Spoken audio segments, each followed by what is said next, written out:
నమస్తే, welcome to Sriprabha news. ముందుగా headlines. అవకాశాలు కల్పిస్తే గిరిజనులు అద్భుతాలు సృష్టిస్తారన్న ముఖ్యమంత్రి నారా చంద్రబాబు నాయుడు. మంచి మనసు ఉండే ప్రజలు ఈ ఏజెన్సీ ప్రాంతాల్లో ఉన్నారని వ్యాఖ్య. నెల్లూరు భగత్ సింగ్ కాలనీలో ఇళ్ల పట్టాల పంపిణీ కార్యక్రమంలో వర్చువల్ గా పాల్గొన్న ముఖ్యమంత్రి నారా చంద్రబాబు నాయుడు. 2029 నాటికి ప్రతి ఒక్కరికి సొంత ఇంటి కలలు నిజం చేస్తామన్న సీఎం చంద్రబాబు నాయుడు. రాష్ట్ర ఆర్థిక పరిస్థితి బాగోలేకపోయినా ఆదివాసులకు మొదటి ప్రాధాన్యత ఇచ్చి అభివృద్ధి పనులు చేస్తున్నామన్న మంత్రి అచ్చెన్నాయుడు.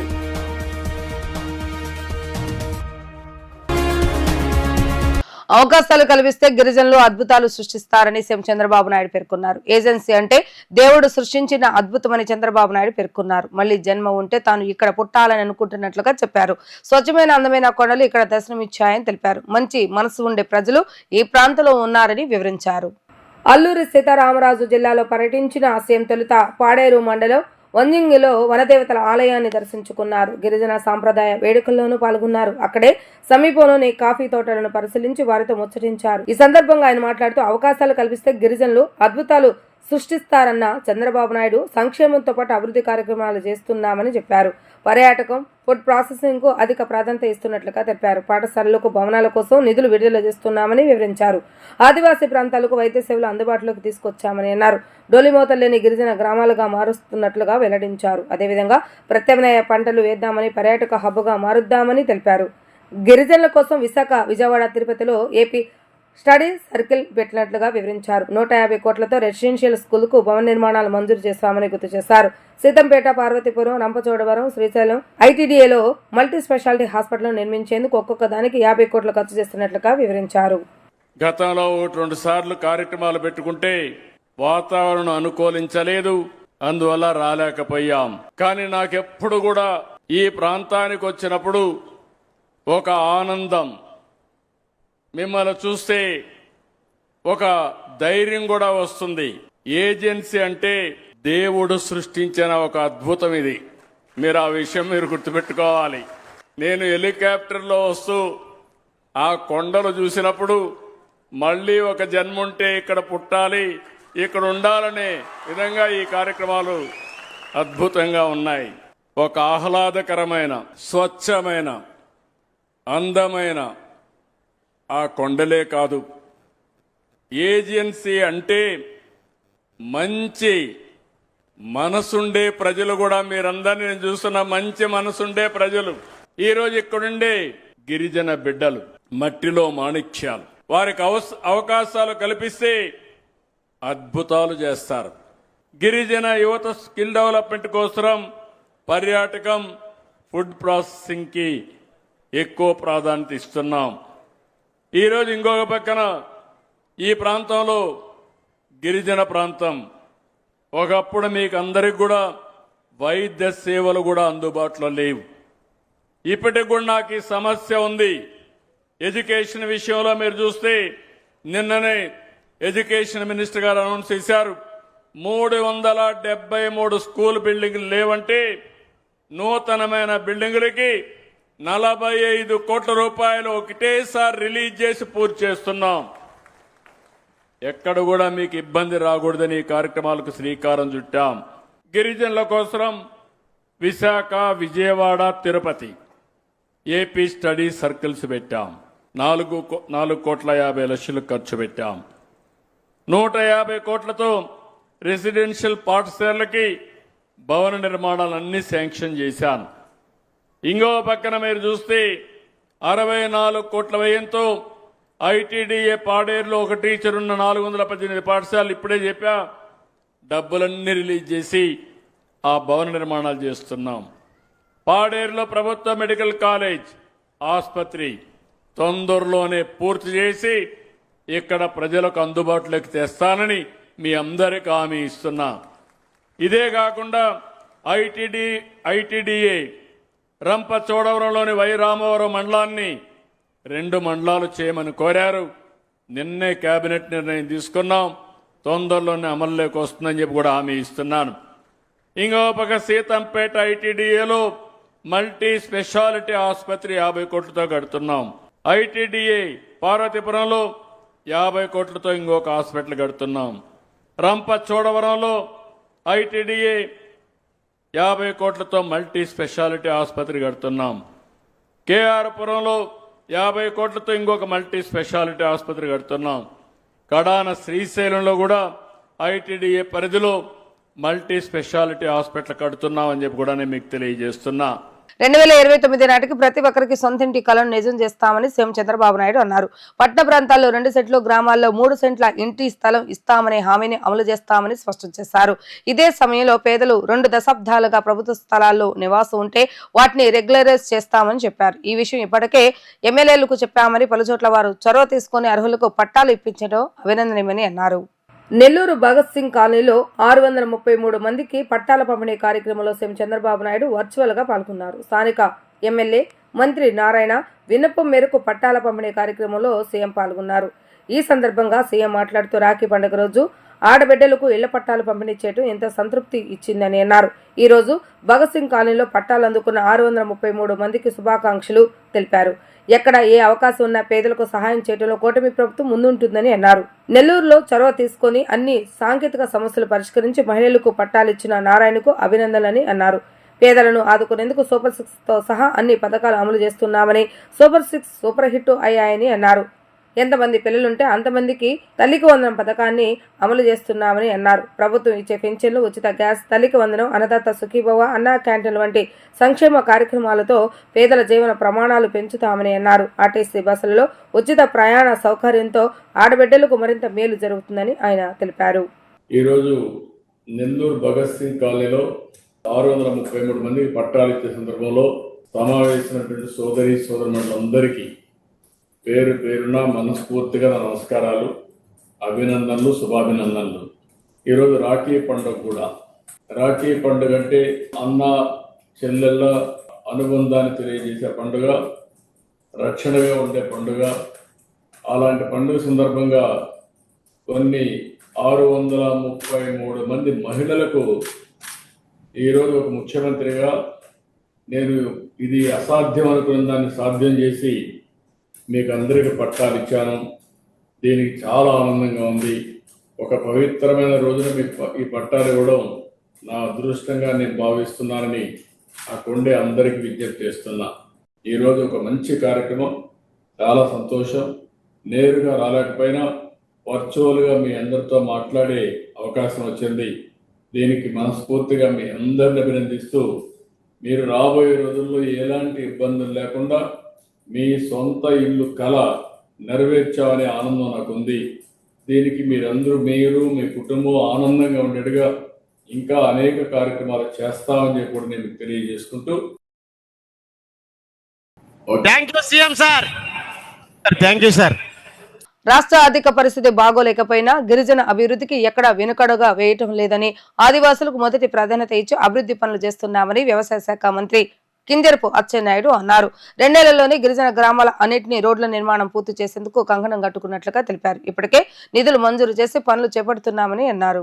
పాతపట్నంలో నిర్వహించిన సభలో మంత్రి అచ్చెన్నాయుడు మాట్లాడుతూ 2014-2019 మధ్య టీడీపీ పాలనలో గిరిజనులకు రోడ్ల నిర్మాణానికి అటవీశాఖ అనుమతులు రాలేదని, అయినప్పటికీ కేంద్ర ప్రభుత్వంతో మాట్లాడి అనుమతులు తీసుకొచ్చామని తెలిపారు. గత వైసీపీ ప్రభుత్వం గిరిజనులకు చేసిందేమీ లేదని మండిపడ్డారు. దీనివల్ల మళ్లీ డోలి మొదలు కనిపించడం బాధ కలిగించిందని, తమ సూచనలు సైతం గత ప్రభుత్వం పట్టించుకోలేదని ఆరోపించారు.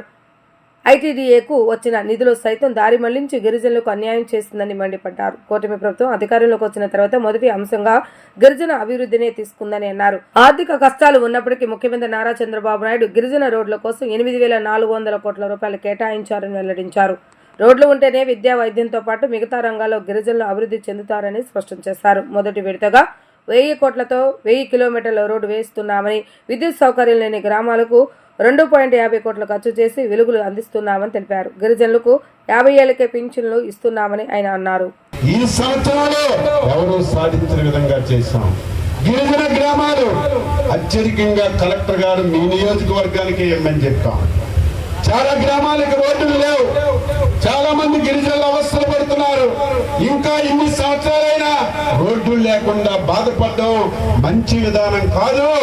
ఒక టార్గెట్ పెట్టుకొని 2 సంవత్సరాల్లో శ్రీకాకుళం జిల్లాలో రోడ్డు లేని గిరిజన గ్రామం ఉండకూడదని ఒక టార్గెట్ పెట్టుకొని జిల్లా యంత్రాంగం పనిచేస్తుంది. అందులో మన కలెక్టర్ గారు మనకు ఉండడం ఈ జిల్లా ప్రజలు చేసుకున్నటువంటి అదృష్టం. ఎందుకంటున్నానంటే పాజిటివ్ మైండ్ ఉండాలి. ఎవరికైనా సరే పాజిటివ్ మైండ్ ఉంటే డబ్బక్కర్లేదు, పాజిటివ్ మైండ్ ఉంటే పనులు అవ్వని ఆలోచన అక్కర్లేదు. పాజిటివ్ మైండ్ తో ఏది మనం ప్రారంభించినా ఆటోమేటిక్ గా పనులు అవుతాయి. ఆ విధంగా పాజిటివ్ మైండ్ తో పనిచేసినటువంటి కలెక్టర్ గారు మనకు ఉండడం ఈ జిల్లా అన్ని విధాలుగా అభివృద్ధి జరుగుతుందని అందులో భాగంగా రహదారులన్నీ ఇస్తున్నాం. ఇప్పుడే మెరియాపుట్టులో ఎంఎస్ఎంఈ పార్క్ ఇప్పుడే మా సోదరులు చెప్పారు. చాలా మంది గిరిజనులు చదువుకుంటున్నాం, ఉద్యోగాలు లేవు, చాలా అవస్థలు పడుతున్నామని ఈ ప్రభుత్వం 5 సంవత్సరాల్లో 20 లక్షల ఉద్యోగాలు ఇవ్వాలని నిర్ణయించాం. గిరిజనులకి ప్రత్యేకంగా ఒక కార్యక్రమాన్ని పెట్టి ప్రభుత్వ ఉద్యోగాలు ఇవ్వడం, ఒకవేళ లేకపోతే ప్రైవేట్ ఉద్యోగాలు ఇవ్వడం, అది కూడా లేకపోతే ఐటీడీఏ నుంచి ఆ రోజు 2014-19లో ప్రతి ఒక్కరికి స్వయం ఉపాధి కింద డబ్బులు ఇచ్చాం, వ్యాపారాలు చేసుకోమన్నాం. కానీ 2019 తర్వాత ఒక్క పైసా అంటే ఒక్క పైసా గిరిజనులకి స్వయం ఉపాధి కింద డబ్బులు ఇవ్వలేదు. మళ్ళీ ఆలోచన చేస్తున్నాం, స్వయం ఉపాధి కూడా ఇచ్చి గిరిజనులకి సహాయం చేయాలని మాట్లాడినా ఒకటే. ఈరోజు ఐటీడీఏ సీతంపేటకి వెళ్ళిపోయింది, మనకు లేదు. చాలా అన్యాయం, చాలా బాధ. సంవత్సరం నుంచి రేపల్లిలో ఉన్నాం, ఫైలు కింద నుంచి మీద వరకు తీసుకొచ్చా. గత ప్రభుత్వంలో కుమ్ములాట్లు ఆడుకున్నారు. ఒకరు పలాస కావాలని, ఒకరు పాతపట్నం కావాలని, పాతపట్నం పలాస గొడవలు పడి ఆ ఫైల్ అట్టక మీద పెట్టారు. ఇప్పుడు కూడా చాలా మంది అడుగుతున్నారు. పలాస ఎమ్మెల్యే గారు మందసా పెట్టమని అడిగారు, ఆవిడకి కూడా చెప్పాం. పాపులేషన్ ఎక్కువ ఉందమ్మా, ఎక్కడుంటే ఏంటి, మనకు అభివృద్ధి కావాలి, మనందరం సహకరిద్దామని ఒక డెసిషన్ తీసుకొని ఎట్టి పరిస్థితిలో కొత్త ఐటీడీఏ మిలియాపూర్లో పెట్టాలని నిర్ణయం చేశారు. ఫైల్ అంతా కదిలింది, చివరి దశలోకి వచ్చింది, ఫైనాన్స్ దగ్గర ఉంది. చాలా ఇబ్బందులు ఉన్నాయి. ఒక్కొక్కటి సంక్షేమం అందిస్తున్నాం, పెన్షన్కి డబ్బులు ఎక్కువ ఖర్చు అవుతున్నాయి. తల్లికి వందనం ఇచ్చాం 8,700 కోట్లు. నిన్న లేదు మొన్న తల్లికి వందనం అయిన తర్వాత అన్నదాత సుఖీభవ 2,500 కోట్లు. రేపు మళ్ళీ బస్సు. ఈ రకంగా సంక్షేమ పథకాలకే ఎక్కువ డబ్బులు అవుతున్నాయి. వీలైనంత తొందరగా ఆ ఫైల్ క్లియర్ చేసి ముఖ్యమంత్రి గారితో చెప్పి తప్పనిసరిగా ఇచ్చిన మాట ప్రకారం ఐటీడీఏ శ్రీకాకుళం జిల్లా మిలియాపుట్టుకు తీసుకొచ్చి ఈ ప్రాంతంలో ఉన్నటువంటి గిరిజనుల యొక్క మనోభావాలని గౌరవిస్తామని చెప్పి సందర్భంగా తెలియజేస్తూ అభివృద్ధి సంక్షేమం 2 కళ్ళులాగా రాష్ట్ర అభివృద్ధిపై కూటమి ప్రభుత్వం దృష్టి సారించిందని ఎమ్మెల్యే బొండా ఉమా అన్నారు. నియోజకవర్గాన్ని అభివృద్ధి పథంలో నడిపించి మోడల్ నియోజకవర్గంగా తీర్చిదిద్దటమే లక్ష్యంగా తాము పనిచేస్తున్నామని ఆయన తెలిపారు. సెంట్రల్ నియోజకవర్గంలోని 32వ డివిజన్ అయోధ్య నగర్ అగ్రిగోల్డ్ శివాలయం వద్ద డివిజన్ తెలుగుదేశం పార్టీ కార్యాలయం ప్రారంభోత్సవం అంగరంగ వైభవంగా ప్రారంభించడం జరిగింది. ఈ కార్యక్రమానికి ముఖ్య అతిథులుగా ప్రభుత్వ విప్ సెంట్రల్ నియోజకవర్గ శాసనసభ్యులు బొండా ఉమామహేశ్వర, విజయవాడ పార్లమెంట్ సభ్యులు Kesineni Sivanath, Andhra Pradesh building and other constructions advisory committee chairman Gottimukkala Raghuramaraju పాల్గొన్నారు. ఈ సందర్భంగా బొండా ఉమా మాట్లాడుతూ సెంట్రల్ నియోజకవర్గంలో ఏడాది కాలంలో 250 కోట్ల రూపాయల వ్యయంతో అభివృద్ధి పనులు చేసినట్లుగా తెలిపారు. రానున్న ఆగస్టు 15 నుంచి మహిళలకు ఉచిత బస్సు ప్రయాణ పథకాన్ని అమలు చేస్తున్నామని వివరించారు. సూపర్ 6 పథకాల్లో భాగంగా అన్ని పథకాలను అమలు చేస్తున్నామని తెలిపారు. ఇప్పటికే అన్నా క్యాంటీన్లు ప్రారంభించామని, పింఛన్ల నగదు దేశ చరిత్రలో ఎన్నడూ లేని విధంగా ఏ రాష్ట్రంలో లేని విధంగా పెంచామని అన్నారు. మహిళలకు ఉచిత బస్సు ప్రయాణంతో పాటుగా శ్రీనిధి పథకం ద్వారా మహిళలకు 18,000 రూపాయల నగదు త్వరలోనే వారికి అందజేస్తామని అన్నారు. ఎంపీ కేశన్ శివనాథ్ సహకారంతో గుణదల రైల్వే ప్రాజెక్టు పలుచోట్ల ఆర్యూబీలను త్వరితగతిన పూర్తి చేసేందుకు చర్యలు చేపడుతున్నామని వివరించారు. పనిచేసే ఎమ్మెల్యే, ఎంపీ ఉంటే ప్రజలకు ఏ విధంగా మేలు జరుగుతుందో చూపుతున్నామని తెలిపారు. అనంతరం పార్లమెంట్ సభ్యులు కేశన్ శివనాథ్ మాట్లాడుతూ నియోజకవర్గ సమస్యల పరిష్కారంపై నిత్యం పనిచేసే నాయకుడు ఎమ్మెల్యే బొండా ఉమా అని కొనియాడారు. ఎమ్మెల్యే బొండా సారథ్యంలో తెలుగుదేశం పార్టీ మరింత బలోపేతం అవుతుందని అన్నారు. ప్రతి డివిజన్లోనూ తెలుగుదేశం పార్టీ కార్యాలయాలు ఏర్పాటు చేయాలని, ప్రజా సమస్యల పరిష్కారం కోసం ఆయా కార్యాలయాలు ఎమ్మెల్యే బొండా ఉమా ఆధ్వర్యంలో పనిచేయాలని ఆయన పిలుపునిచ్చారు. ప్రజలు మమ్మల్ని ఏ ఆశలతో ఏ నమ్మకంతో మమ్మల్ని గెలిపించారో ఆ నమ్మకాన్ని వమ్ము చేయకుండా నిరంతరం అభివృద్ధి, సంక్షేమం రెండు కళ్ళుగా భావించి పనిచేస్తూ ఉన్నాం, కష్టపడి పనిచేస్తాం. సంవత్సరం పరిపాలన పూర్తవంగానే సుపరిపాలన తొలి అడుగు అనే కార్యక్రమం ద్వారా ప్రజల వద్దకు వెళ్ళాం. 1,18,000 హౌస్ హోల్డ్స్లో సెంట్రల్ నియోజకవర్గంలో 1,00,000 కుటుంబాల్ని మా పార్టీ నాయకులు, నేను, పార్లమెంట్ సభ్యులు శివనాథ్ చిన్ని గారు కానీ ప్రత్యక్షంగా వాళ్ళ దగ్గరికి వెళ్ళి కలుసుకున్నాం. అంటే ఎన్నికల ముందు ఏం చెప్పాం, ఎన్నికల సంవత్సరంలో ఏం చేసాం, ధైర్యంగా ప్రజల ముందుకెళ్ళి మీకు ఇది చెప్పాం, మేము ఇది చేసామని చెప్పి ఒకవైపు అభివృద్ధి, ఒకవైపు సంక్షేమం మీద ప్రజల్ని కలుసుకున్నటువంటి మొట్టమొదటి ప్రభుత్వం ఈ ప్రభుత్వం తెలుగుదేశం పార్టీ. ఎందుకంటే ఎన్నికల ముందు పెన్షన్లు పెంచుతామని చెప్పాం, మొదటి నెలల్లోనే పెన్షన్లు పెంచాం. అన్నా క్యాంటీన్లు ఓపెన్ చేస్తామని చెప్పాం, అన్నా క్యాంటీన్లు ఓపెన్ చేసాం. ప్రతి మహిళకి 3 గ్యాస్ బండ్లు ఇస్తామని చెప్పాం, ఇచ్చిన మాట ప్రకారం 3 గ్యాస్ బండ్లు ఇచ్చాం. తల్లికి వందనం, ఎంతమంది పిల్లలు ఉంటే అంతమంది, 2 ఉంటే 26,000, 3 ఉంటే 39,000, 4 ఉంటే 52,000, 5 డబ్బులు ఇచ్చాం. అంటే దీనివల్ల మహిళలకి పెద్ద ఎత్తున మేలు జరిగింది. అట్లాగే రేపు 15వ తారీఖు నుంచి ఉచిత బస్సు, ఇంకొక 5 రోజుల్లో మహిళలకి రాష్ట్రంలో ఎక్కడికి వెళ్ళాలన్నా ఆర్టీసీ బస్సు ఎక్కితే టికెట్ కొనాల్సిన పని లేదు. అలాగే శ్రీనిధి అని 18,000 రూపాయలు మహిళలకు ఇస్తాం సంవత్సరంగా చెప్పాం. దాన్ని కూడా త్వరలోనే తేదీ అనౌన్స్ చేసి ఆ తేదీ ప్రకారం వాళ్ళకి ఇస్తాం. నిరుద్యోగ భృతి 3,000 అన్నాం, దానికి ఇస్తాం. ఇచ్చిన ప్రతి మాట గుర్తుంది, ప్రతి మాట నెరవేరుస్తాం. ఇటు అభివృద్ధి, అటు సంక్షేమం రెండు కూడా బాధ్యత తీసుకున్నాం. అధికారం అనేది మాకు అహంకారంగా కాకుండా మాకు ఒక బాధ్యత. పార్లమెంట్ సభ్యులు మొన్న కూడా ఢిల్లీలో రైల్వే మంత్రిని కలిసి సెంట్రల్ నియోజకవర్గంలో రైల్ ఓవర్ బ్రిడ్జ్లు, ఆర్ఓబీలు, ఆర్యూబీల మీద ప్రత్యేకంగా సమావేశమై లెటర్ కూడా ఇవ్వడం జరిగింది. త్వరలోనే మధురా నగరు, వాంబే కాలనీకి వెళ్ళే ఆర్యూబీ కూడా శాంక్షన్ అవుతుంది. అలాగే గుణదలలోని ఆగిపోయినటువంటి 316 ఉలవచారు 8 LC నెంబర్ 8 ఉలవచారు దగ్గర ఉన్న ఆర్ఓబీ కూడా స్టార్ట్ అవుతుంది.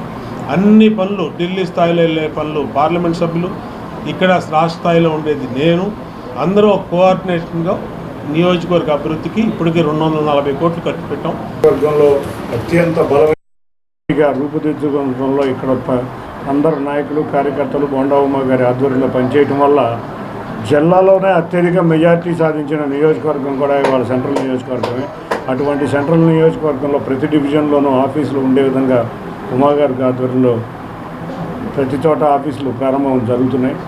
ప్రజా సమస్యలు ఏదున్నా కూడా ఇక్కడ మా నాయకులు కానీ కార్యకర్తలు కానీ ఇక్కడకు వచ్చి వాళ్ళు ఉంటారు. వాళ్ళ ప్రజల యొక్క సమస్యలు వాళ్ళకి తెలియజేసుకుంటే ఈ సమస్యలు పరిష్కరించే విధంగా మేము అందరం కూడా కృషి చేస్తామని తెలియజేసుకుంటూ మరొక్కసారి 32వ డివిజన్ కార్యవర్గ సభ్యులందరికీ కంగ్రాచులేషన్స్. ముఖ్యంగా శేషబాబుకి అందరికీ కూడా కంగ్రాచులేషన్స్. ఈ డివిజన్ తప్పకుండా ప్రజల సమస్యలు పరిష్కరించడంలో ఈ కార్యాలయం పనిచేస్తుందని అందరికీ తెలియజేసుకున్నాను. Thank you. పాఠశాలలోకి విద్యార్థులు, తల్లిదండ్రులను, స్కూల్ మేనేజ్మెంట్ కమిటీ సభ్యులు తప్ప ఇంకెవరిని అనుమతించవద్దని డైరెక్టర్ ఆఫ్ స్కూల్ ఎడ్యుకేషన్ విడుదల చేసినటువంటి జీవోను వెనక్కు తీసుకోవాలని విద్యార్థి సంఘాల నాయకులు డిమాండ్ చేశారు. కార్పొరేట్ విద్యా సంస్థలలో జరుగుతున్న ఫీజుల దోపిడీలపై ప్రభుత్వం చర్యలు తీసుకోవాలని కోరారు. దాసరిభవన్లో విద్యా సంస్థలో విద్యార్థి సంఘాలకు అనుమతి లేదంటూ ఇచ్చిన జీవోపై రౌండ్ టేబుల్ సమావేశాన్ని నిర్వహించారు. సమావేశానికి ఏఎస్ఎఫ్, ఎస్ఎఫ్ఐ, పిఎస్యు వంటి విద్యార్థి సంఘాల నాయకులు పాల్గొన్నారు. ఈ సందర్భంగా విద్యార్థి సంఘాల నాయకులు మాట్లాడుతూ మెగా పేరెంట్స్ మీట్ పేరుతో పాఠశాలలో కేంద్రంగా మార్చుకుంటున్నారే కానీ ఆ సమావేశాలు విద్యార్థులు ఎదుర్కొంటున్న సమస్యలను వ్యక్తపరచనప్పటికీ ఏమైనా పరిష్కరించారా అని చెప్పారు. పాఠశాలలో విద్యార్థులను చాలా చిన్న వయసు వాళ్ళు ఉంటారని, వారు ఎదుర్కొన్న సమస్యలు పరిష్కరించడంలో అధికారులు, పాలకుల వైఫల్యం చెందారని మండిపడ్డారు. పాఠశాలలో విద్యార్థులు ఎదుర్కొంటున్న సమస్యలను తెలుసుకోవాలంటే విద్యార్థి సంఘాల నాయకులు లోనికి వెళ్లాలని డిమాండ్ చేశారు. ఇప్పటి వరకు ఇలాంటి నిర్ణయాలు ఎవరో అధికారంలోకి వచ్చినా తీసుకోలేదు కానీ ఈ ప్రభుత్వం అధికారంలోకి వచ్చిన వెంటనే ఎందుకు భయపడుతుందని చెప్పారు. కూటమి ప్రభుత్వం జారీ చేసినటువంటి జీవోను వెనక్కు తీసుకోకపోతే పెద్ద ఎత్తున ఆందోళన కార్యక్రమాలకి శ్రీకారం చుడతామని వారు హెచ్చరించారు. ఇటీవల ఆగస్టు 1వ తేదీన రాష్ట్ర ప్రభుత్వం విడుదల చేసిన ఉత్తర్వులను వ్యతిరేకిస్తూ ఏదైతే విద్యార్థి సంఘాల నాయకుల్ని అదేవిధంగా రాజకీయ పార్టీ నాయకుల్ని పాఠశాలలోకి కళాశాలకు అనుమతించరాదని చెప్పని ఉత్తర్వులు జారీ చేసింది. దాన్ని వ్యతిరేకిస్తూ అన్ని వామపక్ష విద్యార్థి సంఘాల ఆధ్వర్యంలో రౌండ్ టేబుల్ సమావేశం నిర్వహించుకోవడం జరిగింది. ప్రధానంగా ఈ రోజు రౌండ్ టేబుల్ సమావేశం దాదాపు 7 పైన విద్యార్థి సంఘాలు పాల్గొన్నారు. వామపక్ష విద్యార్థి సంఘాలు ఎప్పటికప్పుడు నిరంతరంగా నిర్విరామంగా నిత్య నూతనంగా అనునిత్యం విద్యారంగ సమస్యల మీద వేలాది మంది విద్యార్థులు చైతన్యపరుస్తూ ఈరోజు రోడ్ల మీద తెస్తూ ఆందోళన కార్యక్రమాలు చేపడుతున్నటువంటి ఈ విద్యార్థి సంఘాలని, ప్రధానంగా వామపక్ష విద్యార్థి సంఘాలని పాఠశాలలోకి కళాశాలలోకి అనుమతించాలనేటువంటి ఉత్తర్వు దుర్మార్గ చర్య. ఎందుకంటే ప్రధానంగా ఈ కూటమి ప్రభుత్వం మనం చూస్తూ ఉన్నాం. మినిస్టర్ల దగ్గర నుంచి, ఎంపీల దగ్గర నుంచి, ఈవెన్ కార్పొరేటర్ వరకు కూడా పూర్తి స్థాయిలో సందుల్లో, గల్లీల్లో రాష్ట్ర వ్యాప్తంగా కార్పొరేట్, ప్రైవేట్ పాఠశాలలు, కళాశాలలు మొత్తం కేవలం కూటమి ప్రభుత్వ నాయకులవే, పెద్ద పెద్ద యూనివర్సిటీలు కూటమి ప్రభుత్వ నాయకులవే. ఎప్పటికప్పుడు విద్యా సంవత్సరంలో వామపక్ష విద్యార్థి సంఘాల ఆధ్వర్యంలో అన్ని కళాశాలలు ఎదుట అధిక ఫీజు దోపిడీ చేస్తూ ఉన్నారు, పుస్తకాలు అమ్ముకుంటూ ఉన్నారు, తల్లిదండ్రుల రక్త మాంసాలతో వ్యాపారం చేస్తామని చెప్పని నిరసిస్తూ ఉంటే ఈరోజు వాళ్ళకి మేలు చేసే విధంగా చైతన్య, నారాయణ, భాష్యం, ఎస్ఆర్, ఎన్ఆర్ఐ, మాస్టర్ మైండ్స్ ఈ కళాశాలలకి, పాఠశాలలకి మేలు చేసే విధంగా ఈ వరదలు జారీ చేశారు. కాబట్టి నారా లోకేష్ గారు చెప్తా ఉన్నాం, మీరు అధికారం రాకముందేమో విద్యార్థి సంఘాలని ప్రతి నెల పిలిపించుకుంటాను, ఈ రాష్ట్రం నెలకొన్న విద్యారంగ సమస్యలని పరిష్కరించే విధంగా చర్చలు చేస్తా ఉన్నారు. కానీ అధికారంలోకి వచ్చిన తర్వాత ఈరోజు బీటెక్ ప్రైవేట్ యూనియన్లలో, అపాస్మా యూనియన్లతో, అప్సా యూనియన్లతో, అదేవిధంగా ఇతర ప్రైవేట్ కార్పొరేట్ విద్యాసంస్థ యాజమాన్యాలతో మీరు చర్చలు చేస్తూ ఉన్నారు. ఎవరెవరికి ఎక్కడికి ప్రైవేట్ యూనివర్సిటీలు కావాలి, ఎక్కడికి ఇంటర్ బోర్డు పర్మిషన్ కావాలని చెప్పని పూర్తి స్థాయిలో చర్చలు జరుగుతామని చెప్పేటువంటి ఆరోపణ కూడా చేస్తూ ఉన్నాం. కాబట్టి ఏఐఎస్ఎఫ్గా తెలియజేస్తా ఉన్నాం, ఇతర వామపక్ష విద్యార్థి సంఘాలుగా మా త్యాగాలతో, మా బలిదానాలతో ఏర్పడినటువంటి ఈ విద్యా సంస్థల్లోకి, కళాశాల, పాఠశాలల్లోకి మమ్మల్ని రానిపోవడం అనడానికి మీ తండ్రి తరమే కాలేదు, కాబట్టి నీ తరం ఏమైందని చెప్పని నారా లోకేష్ గారు తెలియజేస్తా ఉన్నాం. భవిష్యత్తులో ఖచ్చితంగా పాఠశాలలో, కళాశాలలోకి ఎన్ని ప్రభుత్వ ఉత్తర్వులు జారీ చేసినా కూడా మేము వెళ్ళి తీరుతాము, విద్యారంగ సమస్యల మీద అన్నిత్యం పోరాడతామని చెప్పని తెలియజేస్తా ఉన్నాం. సమైక్యాంధ్ర స్ఫూర్తితో జర్నలిస్టులు ఎదుర్కొంటున్న సమస్యలను పరిష్కరించడమే ప్రధాన లక్ష్యంగా ఏర్పడిన ఆంధ్రప్రదేశ్ జర్నలిస్టుల ఫోరంను రాష్ట్రంలో మరింత బలోపేతం చేయడమే ప్రధాన ధ్యేయంగా ముందుకు వెళ్తున్నామని రాష్ట్ర అధ్యక్షులు కృష్ణాంజనేయులు, ప్రధాన కార్యదర్శి వంశీ స్పష్టం చేశారు. అధికారంలో ఉన్న కూటమి ప్రభుత్వం జర్నలిస్టులకు ఇళ్ల స్థలాలతో పాటు అక్రిడేషన్లు మంజూరు చేయాలని విజ్ఞప్తి చేశారు.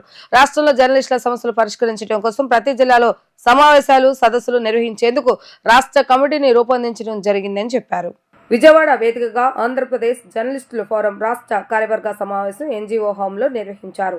ఆంధ్రప్రదేశ్ జర్నలిస్టుల ఫోరం రాష్ట్ర అధ్యక్షులు చేవల కృష్ణాంజనేయులు, ప్రధాన కార్యదర్శి మారేల వంశీకృష్ణ మాట్లాడుతూ ఆంధ్రప్రదేశ్ జర్నలిస్టుల ఫోరం తరఫున ఈ రోజు కార్యవర్గ సమావేశాన్ని నిర్వహించడం జరిగిందని చెప్పారు. సమావేశంలో రాష్ట్ర కమిటీని ఎన్నుకోవడం జరిగిందని, జర్నలిస్టుల సమస్యలు, వాటి పరిష్కారం మరియు కీలకమైన సమస్యలపైన రాష్ట్ర ప్రభుత్వానికి ప్రతిపాదన ఇచ్చేందుకు సమాయత్తమవుతుందని చెప్పారు. రాష్ట్ర సమాచార శాఖ అక్రిడేషన్ కమిటీని వెంటనే పునరుద్ధరించాలని, అక్రిడేషన్ కార్డులతో సంబంధం లేకుండా జర్నలిస్టుల పత్రికలు ఇచ్చే ఐడెంటిటీ కార్డును ప్రామాణికంగా తీసుకుని అర్హులైన వారందరికీ ఇళ్ల పట్టాలు కేటాయించాలని డిమాండ్ చేశారు. 1 సంవత్సర కాలం లోపల ఇళ్ల స్థలాలు ఇచ్చి ఇళ్ల నిర్మాణాల ప్రక్రియ ప్రారంభించే విధంగా రాష్ట్ర ప్రభుత్వం చర్యలు తీసుకోవాలని డిమాండ్ చేశారు. ప్రధానంగా జర్నలిస్టులు రాష్ట్ర వ్యాప్తంగా ఈ రోజున ఎదుర్కొంటున్నటువంటి సమస్యల్లో ముఖ్యమైనటువంటి అక్రిడేషన్కి సంబంధించినటువంటి సమస్య జటిలమైనటువంటి సమస్యగా ఉంది. అర్హులైనటువంటి జర్నలిస్టులకి, ప్రతి జర్నలిస్టుకు కూడా అక్రిడేషన్లను వెంటనే వాయిదాలు లేకుండా అందించాలి అనేటువంటి దాని మీద అందుకు సంబంధించి రాష్ట్ర సమాచార శాఖ అక్రిడేషన్ కమిటీని వెంటనే పునరుద్ధరించి వాళ్ళు సబ్ కమిటీ నేపథ్యంలో అనేకమైనటువంటి సాకులతో జాప్యం చేసేటువంటి పరిస్థితి ఉంది. కాబట్టి వెంటనే అక్రిడేషన్లకు సంబంధించినటువంటి విషయంలో అర్హులైనటువంటి వాళ్ళందరికీ ఇచ్చేటువంటి విధంగా సమాచార శాఖ ఒక నిర్ణయం తీసుకోవాలని చెప్పేసి ఆంధ్రప్రదేశ్ జర్నలిస్ట్ ఫోరం తరఫున డిమాండ్ చేస్తున్నాం. మొట్టమొదటిగా రెండవ డిమాండ్ ఏమిటి అని అంటే, ఆంధ్రప్రదేశ్లో జర్నలిస్టులకు సంబంధించి ప్రతి అర్హులైనటువంటి జర్నలిస్టు అంటే అక్రిడేషన్తో సంబంధం లేకుండా ఆయా పత్రికలు, టీవీ యాజమాన్యాలు ఇచ్చినటువంటి ఐడెంటిటీ కార్డులతో కలిపి ఎవరైతే పనిచేసేటువంటి జర్నలిస్టులందరికీ కూడా ఇళ్ల స్థలాలను ఇచ్చి ఇళ్ల నిర్మాణం చేపట్టాలి అనేటువంటి దాని మీద ఆంధ్రప్రదేశ్ జర్నలిస్ట్ ఫోరం రాష్ట్ర ప్రభుత్వాన్ని డిమాండ్ చేయడం జరుగుతుంది. ఈ ఇళ్ల స్థలాలు, ఇళ్ల నిర్మాణానికి సంబంధించినటువంటి విషయంలో అనేకమైనటువంటి ప్రభుత్వాలు హామీలు ఇస్తున్నాయి, కానీ ఆ హామీలు ఆచరణ రూపంలోకి రావటం లేదు. కాబట్టి ఒక సమయ నియంత్రణతో ఒక ఏడాదిలోగా ఇళ్ల స్థలాల కేటాయింపు, ఇళ్ల నిర్మాణానికి సంబంధించినటువంటి ప్రక్రియను ప్రారంభించేటువంటి విధంగా రాష్ట్ర ప్రభుత్వము చర్యలు తీసుకోవాలి అని చెప్పేసి ఆంధ్రప్రదేశ్ జర్నలిస్ట్ ఫోరం తరఫున మేము ఆంధ్రప్రదేశ్ ప్రభుత్వాన్ని విజ్ఞప్తి చేస్తున్నాం. అదేవిధంగా ఆంధ్రప్రదేశ్ జర్నలిస్ట్ ఫోరం సాధించుకున్నటువంటి హెల్త్ కార్డులకు సంబంధించినటువంటి విషయంలో హెల్త్ కార్డులు పొడిగింపులు అనేది జరుగుతున్నాయి. వాటికి సంబంధించినటువంటి విషయంలో ఆసుపత్రులు జర్నలిస్టులు వాళ్ళ కుటుంబీకులు వెళ్ళినప్పుడు జాప్యం చేస్తున్నటువంటి పరిస్థితులు ఉన్నాయి. కాబట్టి ఎక్కడైతే ఆరోగ్యశ్రీ అదేవిధంగా మిగతా ఎంపాన్లు అయినటువంటి ఆసుపత్రులన్నింటిలో కూడా క్యాష్లెస్ వైద్యం ఉద్యోగులకు ఏ విధంగా అయితే అందిస్తున్నారో జర్నలిస్టులకు కూడా హెల్త్ కార్డుల మీద ఏ విధమైనటువంటి ఇబ్బందులు లేకుండా అందించాలి. హెల్త్ కార్డులని పునరుద్ధరించాలి. అది కూడా అక్రిడేషన్తో సంబంధం లేకుండా మీరు హెల్త్ కార్డులు ఇవ్వాలి అనేటువంటి దాని మీద కూడా ఆంధ్రప్రదేశ్ ప్రభుత్వాన్ని మేము ఆంధ్రప్రదేశ్ జర్నలిస్ట్ ఫోరం తరఫున విజ్ఞప్తి చేయటం అనేటువంటిది జరుగుతుంది.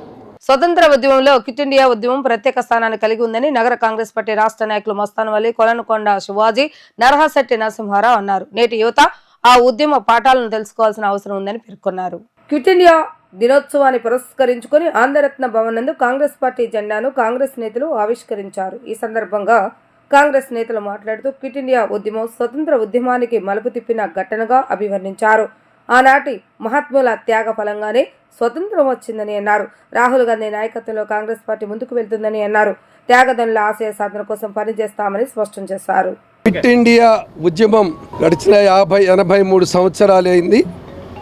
బ్రిటిష్ వాళ్ళు భారతదేశం మీద పైచాచికమైనటువంటి పాలనతో, నియంతృత్వ ధోరణితో భారతీయుల్ని, భారత జాతిని, భారతదేశాన్ని అనేక రకాలుగా ఇబ్బందులు పెట్టి మన సంపదను కూడా దోచుకెళ్తూ భారత జాతిని విచక్షణారహితంగా కాల్చి చంపినటువంటి పరిస్థితులకు వ్యతిరేకంగా శ్రీ మహాత్మా గాంధీ గారి నాయకత్వంలో ఒక చిట్ట చివరి పిలుపు యావత్ భారత జాతి మొత్తాన్ని ఐక్యమత్యంగా డూ ఆర్ డై, లేదా బ్రిటిష్ వాళ్ళు ఇండియా వదిలి వెళ్ళండి, క్విట్ ఇండియా అనేటటువంటి ఉద్యమాన్ని మొదలు పెడితే ప్రపంచంలో అనేక దేశాలు భారతీయులు చేపట్టినటువంటి ఈ ఉద్యమానికి మద్దతు పలికినటువంటి పరిస్థితి. మరొకసారి క్విట్ ఇండియా ఉద్యమ శుభాకాంక్షలు తెలియజేస్తా ఉన్నాను. క్విట్ ఇండియా శుభాకాంక్షలు తెలియజేస్తూ క్విట్ ఇండియా ఫేజ్ 2 చేయాల్సిన అవసరం భారతదేశం మీద ఎంతైనా ఉంది. ఎందుకంటే ఆ రోజు భారతదేశాన్ని దోసుకొని బ్రిటిష్ వాళ్ళు మనల్ని ఇబ్బంది పెడితే మన రాజ్యాంగాన్ని అడ్డం పెట్టుకొని మన ఓట్లు చోరీ చేసి మన సంపద అంతని కూడా అదాని అంబానీని కట్టబెడుతున్న మోడీ చేసిన అక్రమాలు నేను రాహుల్ గాంధీ గారు బ్రహ్మాండంగా పవర్ పాయింట్ ప్రజెంటేషన్ ద్వారా చెప్పడం జరిగింది. దొంగ ఓట్లు, ఫేక్ ఓట్లు ఒక నియోజకవర్గంలో 1,00,000 ఓట్ల పైచీలుగా వేసి వాళ్ళ గెలుపుకు కారణమవుతున్న ఎలక్షన్ కమిషన్ తక్షణమే పదవి నుంచి వైదొలగాలని చెప్పి కాంగ్రెస్ పార్టీ డిమాండ్ చేస్తూ పౌరులందరికీ అప్రమత్తంగా ఉండాలని చెప్పి దర్యాప్తు సంస్థలో స్వతంత్ర సంస్థలని మోడీ చెప్పు చేతల్లో తీసుకొని ఈ రాజ్యాంగానికి తూట్లు పడుతున్నాడు. దీన్ని కాపాడుకోవాల్సిన అవసరం సమస్త భారత ప్రజానీకం ఉందని చెప్పి కాంగ్రెస్ పార్టీ అభిప్రాయపడుతుంది. రాజ్యాంగ హక్కుల పరిరక్షణ సమితి ఆధ్వర్యంలో ఈవీఎంలు వద్దు, బ్యాలెట్ పేపర్ కావాలి అనే అంశంపై గాంధీనగర్ ప్రెస్ క్లబ్ లో ప్రత్యేక చర్చా కార్యక్రమం నిర్వహించారు. ఈ కార్యక్రమంలో పలు రాజకీయ పార్టీ నాయకులు పాల్గొన్నారు.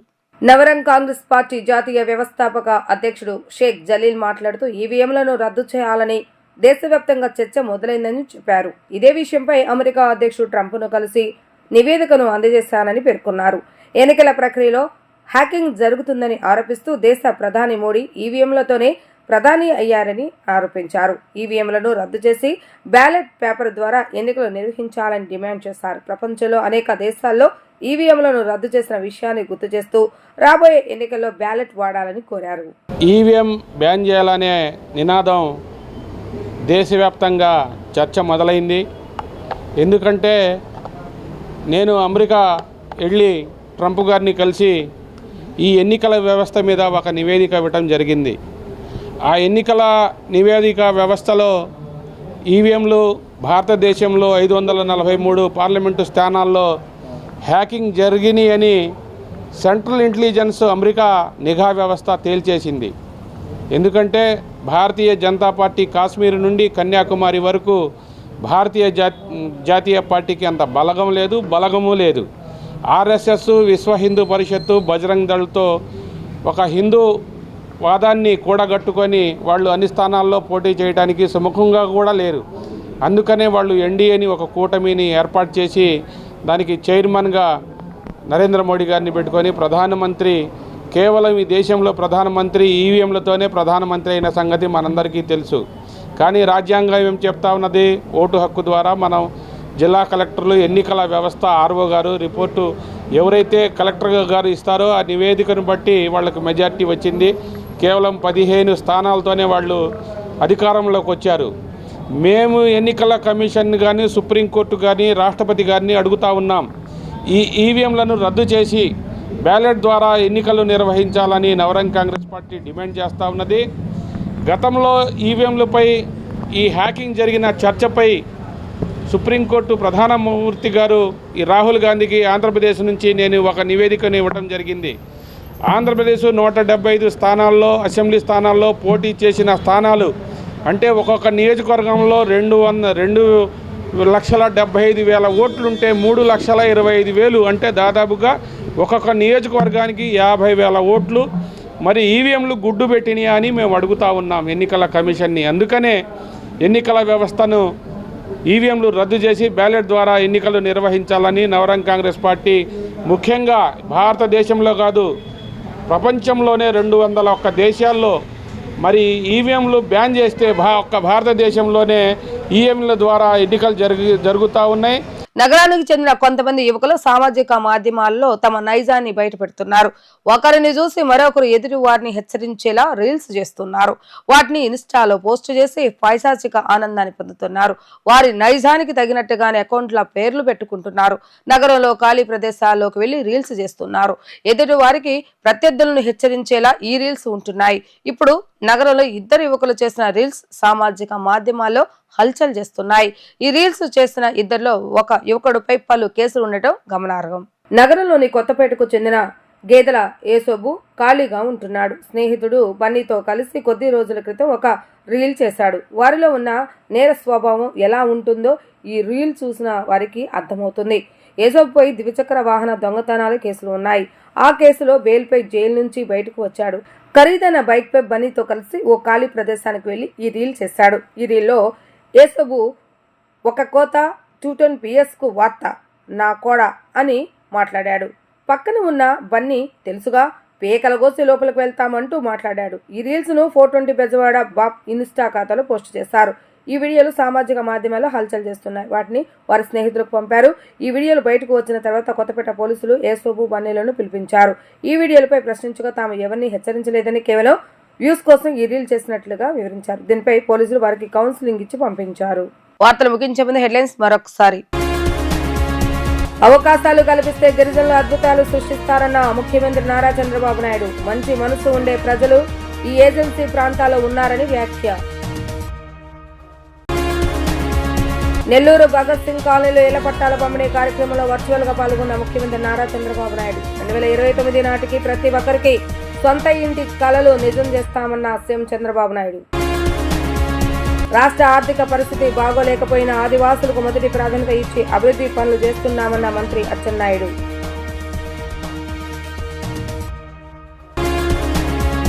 ఇవి ఈ రోజు వార్తా విశేషాలు. మరలా తిరిగి ప్రసారమయ్యే వార్తల్లో మళ్ళీ కలుద్దాం. అంతవరకు సెలవు. నమస్కారం.